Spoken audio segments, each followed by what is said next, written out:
Hi, everyone. It's Miss Ray, and welcome back to another episode of Inner Harbor Cast. Today, we're spotlighting changemakers that are building a healthier, more equitable community right here in CNY. Today, we're joined by leaders from Forward Leading IPA, a nonprofit dedicated to transforming healthcare delivery across New York through collaboration, innovation, and equity. Since 2017, this integrated delivery network has united community healthcare centers, behavioral health, and social care partners to improve access, reduce barriers, and elevate outcomes for underserved populations. We'll be diving into their work and how it impacts individuals, families, and providers, and what the future holds for this community centered care. Today, I'm joined by Nakia and Tiralicia to share more about this organization. Now, for listeners who may not be familiar with what this nonprofit does, can you kind of describe your mission and what you guys work towards? Yes. So at FLIPA, as a whole, we are working with a lot of community partners to help deliver better care, better quality of care to the individuals in the community. And within FLIPA, we have a Forward Leading Families division, which is where Terlesia and myself work as project directors for two grants that we'll, speak more about. Very nice. And then what kind of inspired the creation of this organization? Healthcare can sometimes come be difficult to come across. It can be hard to access those resources with other varying factors, of course, involved. So, what kind of led to the creation and inspired this type of work? I think a lot of people realize that organizations in the communities were serving the same populations, but in silos. And so to be able to bring all of these organizations together um, helps everyone. If you have challenges, it's better with problem solving and just being more innovative with helping the community. Yeah. And with you mentioned organizations. What types of organizations fall under FLIPA? You care for there's community health, like health, there's behavioral health, there's mental health. So what programs fall under those that you guys offer? Yeah, so we do work with community health centers. So, like specifically, Syracuse Community Health Center here. Um, we work with behavioral health organizations such as Helio Health, which is in this area and in other areas in the state. Um, there are, we work with, trying to think like, we work with school districts. Like we Mhm. work with Very just, nice. just different organizations that serve the communities. We are also at FLIPA the lead social care network for the Finger Lakes region. So a lot of our work with that specifically is done in that area. Yeah, and you mentioned being in schools and you mentioned the word family earlier. So is your organization kind of set in stone to one audience, one age group, or does this allow can anybody kind of access services throughout your organization? Yeah, I would say anyone can access services through our organization. School districts. So we currently are partnered with Syracuse City School District, specifically McKinley Brighton. We're doing our play circles and books and beats program that we have every first and third Saturday of the month, and that is specifically on children who. Um, are either waiting on the early intervention list for services or that need those direct services like occupational therapy, physical therapy, speech. Um, so we, collaborate with them to bring those services directly to the community, kind of like remove those barriers, Right, for yeah. those waiting on the list, because there's not enough providers here locally. And you mentioned working in schools. Why is that collaboration necessary? You know what I mean? Why is it essential to get into schools and connect with that audience and work with other organizations along those lines? I just would like to clarify first that like at FLIPA, we don't do like the direct care. So we're Mhm. more of like bringing everyone together. Right. But it's extremely important because, the social workers, the teachers, they are doing amazing work, but there is still a lack of resources. There's budgets, there's restrictions. Excuse me. So for FLIPA to be able to come in and help be an extension to the services that they're already offering, it's only helping, Yeah, the absolutely. organization and the community. So as mentioned before, you bring together not only primary care, but you also work with behavioral health, you work with social services. Why are all of these essential to take into consideration to improve patient outcome? So like for my grant, it's focusing on maternal behavioral health, and that is within Syracuse and Rochester specifically. And so we're partnered with Syracuse Community Health Center and Helio Health in this area, and then Rochester we're partnered with Anthony Jordan Health, and then FLACRA in the Rochester area. But like for my grant, Rochester, or excuse me, Syracuse, I think is number one in child poverty in the state, and the zip codes that we focus on. And Rochester, I believe, are third in the state. So there are a lot of resources out here, but sometimes people don't know how to access them. As I stated earlier, like everybody's working in silos, and so that's kind of where we come in, and FLIPA comes in to kind of open it up so that Yeah, Right. there are more resources for these individuals that need them, and that they also know how to get to them. absolutely. Right.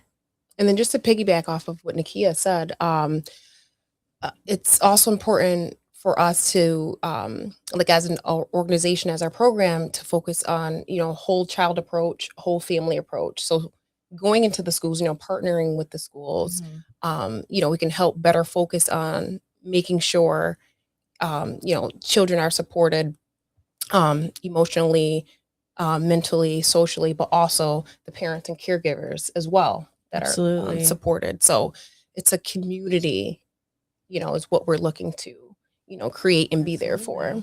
Sure. And can you kind of, as mentioned, your role is to provide the access and kind of put ease to the unknown when it comes down to these things, correct? So can you kind of go into like more about the I guess you could call it social determinants that you kind of aid in. Sometimes it can be hard to access healthcare with transportation, um, other things along those lines. So do you provide like transportation or other things along those lines to aid in the process, or what does that look like if somebody were to come to you? Yeah. So what we do actually, so we actually partnered with Help Me Grow, Okay. Onondaga, here in Syracuse, and through them we were able to provide like lift codes to our families and participants in order for them to be able to, come to the play circles that we have at McKinley Brighton, or any other programs that we have out in the community. Mhm. So just to, be able to remove that transportation barrier for the families, so they're able to access the services and care that they need. Sure. And we also have partnered with is it Lead Safe, CNY, and United Way. They have like I believe it's a DoorDash kind of ride program. And so, along with transportation, nutrition is an issue for a lot of individuals. So we've been able to, in partnership with Fort Baptist Farm in Ithaca, New York, help provide food boxes to Very the nice. pregnant and postpartum individuals. And then like have them delivered here, but then be able to use that ride program to have them delivered to their home, so we're not creating more barriers for them to come get the food. And then also, as Terlesia said, with Lyft, help with those appointments or transportation to and from appointments, because that is an issue for some. Yeah. And as mentioned, you work with a wide variety of organizations. So, how important is that to not only be accessible to the community, the general public, but also be able to succeed other organizations to provide the best care? It's so important because at FLIPA, again, we do, as specifically like Terlesia and I, we are kind of I'm sorry, operationalizing a lot of stuff and not actually doing the direct care. So while I can have a great idea of like, oh, I think this is what individuals need, partnering with these organizations, they're actually doing that direct care, meeting with the people, seeing their challenges, and better able to assist me and getting the information about what they specifically need, because there's a difference of assuming what's going to help a community and actually knowing what's going to help them. And then that's when we're able to go and help bring those resources. Right. Yeah. And just to, furthermore, like Nakia was saying, they work directly, with the clients and community members. So they have a better understanding of what's needed. And, we partner with them and get that information, and we take it and do, what we can to help provide those services. Right. And so every situation, of course, doesn't fit into a box. So No. your job is to evaluate the situation, realize that it doesn't fit in the box, and provide the services that are needed based on the circumstance. Yes. Wonderful. That's very nice. Absolutely. And how important is like innovation and access to you? It's so important. For my grant, the zip codes that we're serving, there are a lot of Black and Brown individuals who don't have access to mental health and substance use care. So, in order to help, I feel like we need to meet them where they are. So if that is telehealth because of transportation, or we connect them with doulas, community-based doulas as well, but having doulas who look like them, who understand their struggles in a different light. So I think it's extremely important to be able to meet them where they are. Right. Yeah, no, definitely. And also too, I'll just add, so for example, so we also not only serve Syracuse Onondaga, but also the Finger Lakes region. So for example, our play circle here in Syracuse doesn't look the same way in Wayne County, which is about 45 minutes away from here. So, we survey and evaluate, according to the demographic area. And then we provide and work to meet them where they're at. So, yeah. And then people that are within your organization, are these like volunteers that have gone through trainings? Are these who's working like within FLIPA? So within the departments, yes, we're not volunteers. We're all paid through FLIPA. I would say specifically with the social care network, those individuals are doing an amazing job. They're building something from the ground up that hasn't been created.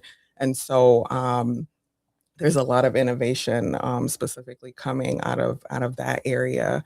But yeah, they work with the community. They go out, they do, screening assessments. They are able to bring, FLIPA a lot of that information as well. And then that's where we can, not we specifically, but leadership at FLIPA can then discuss that with the other community organizations. It helps filter in those specific needs as opposed to us assuming. Right. Yeah. Yep. Yes. Very nice. And then if somebody were to be interested in your services, how would that process look like? Would we go to a social media to reach out? Would we go to your website? How does that process kind of look? Yeah, we have a few different ways to contact us. So one is through our website, forwardleadingfamilies.org. Correct me if I'm wrong, Nakia. So that's one way. There is also we have our direct emails, which we can leave that with you, however way you want to do that. And also we have phone numbers as well. Am I missing anything else? Nope. The flyers that we give out, Right, the that flyers, information right, is on there as well. But I did want to add, since you brought up the website, that within our department, we go out and find like experts in, childhood trauma, nutrition. Yes. There's registered dietitians to provide like short videos and articles on content for providers as well as the community. And it's kind of like there's so much information on the internet today, and we're kind of creating a safe space where like people can come there and know that I'm getting accurate information. Yes. And another service that we offer are one-to-one sessions with our providers. And so we provide that for parents or caregivers and also providers. And it's an awesome service.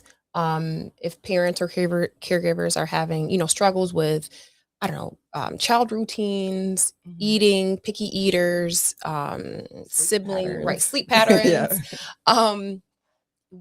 That's an amazing service that we offer to anyone in New York State, which is really cool. Right. And it's that's virtual. Yeah, and that's like a dual support, which is even better. You're not only providing support to children, but also parents. Providing absolutely.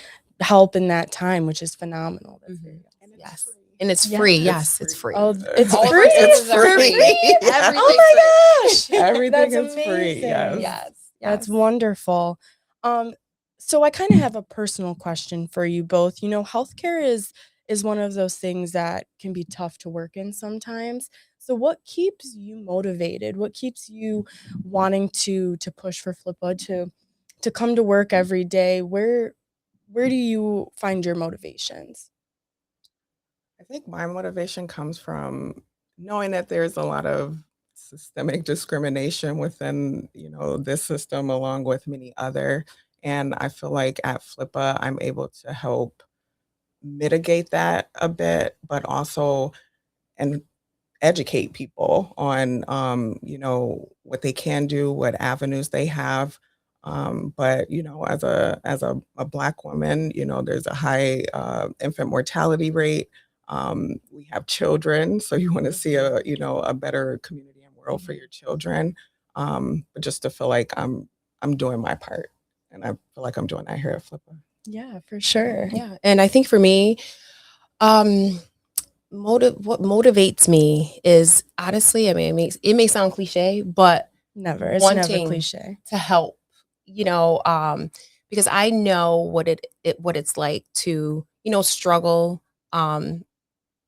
solely based upon being unaware of the resources and education that is out there and available, to me. So being able to provide that for, families and, kids and their caregivers is it brings me, joy. It's a It's different kind of yes reward. Yes, You know what I exactly. mean? It's very Absolutely. rewarding. It's absolutely rewarding.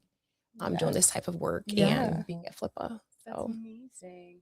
Well, I thank you for all of the work that you do. It's very inspiring. It's very touching. It's direct. It's impactful. And I think it's amazing. Are there any events that are coming up? Any last thoughts? If you're pregnant or just had a baby, we're here to help. So reach out to me. But I know Terlesia, I more so like attend community events to get the word out there. And Terlesia actually is putting on events. Yeah. So we have, like I mentioned earlier, we have McKinley Brighton. We have play circles, and books and beats. That's for ages 0 to 8 years. And I'll leave my contact information for that. We're also working on summer programming, summer camps. So be on the lookout for flyers for that. I will share them with you. Please do. And then what about? I feel like I'm missing something else. No, I mean, you have like the Young Child Wellness Council. Oh, where, yes, yep. Like parents can come to that as well and kind of give their input. On Yeah. on resources and stuff, and Very what they want to nice. see. Yeah. Yeah, I think that's pretty much it. That's awesome. Well, a huge thank you to the team from FLIPA for joining us and sharing the incredible work that they're doing to strengthen healthcare access across our communities. Their commitment to collaboration and equity is making a real difference for families here in our region. To learn more about their mission and initiatives, as mentioned, make sure to go check out their website at forwardleading.org. Thank you so much for listening, and we'll see you guys next time. Thank you. Thank you. Thanks for having us. Perfect.